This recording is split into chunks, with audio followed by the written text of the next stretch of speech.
Hello guys, welcome sa ating video. Mukhang tuloy pa rin ang paghahanap kay God Bless Me. So ano ba yung nangyari? Ito kasi yung dating post. Yan. Pinapahanap si God Bless Me dahil nilot daw lahat ng item na hinahunt ng isang guild or union sa server 301 Rook.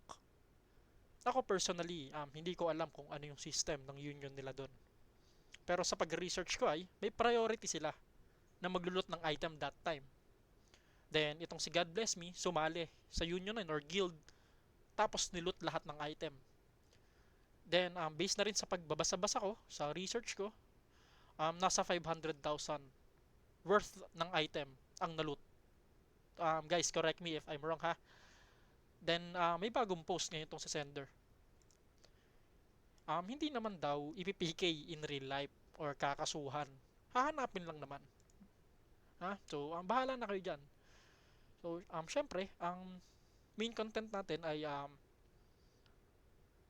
may rules and regulations si Nightcrawls. Yan. Pero focus tayo dito sa fourth rule.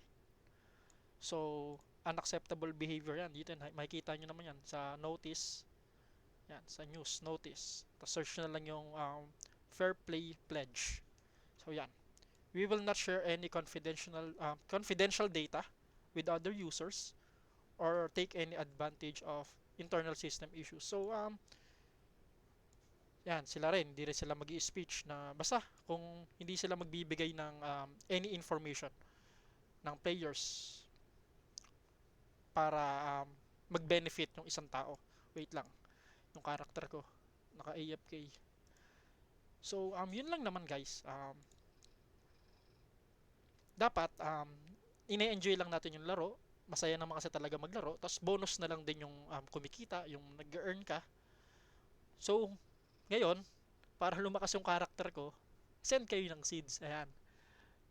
Ito yung seeds. Palakihan ko nga. Yan. 4827. WPNC number sign 4827. Para makapag-top up ako. Di ko na kayo agawan ng sa pag-mint. Di na ako mag-mint. Nag-focus lang ako sa pagpapalakas. So, enjoy guys. Bye.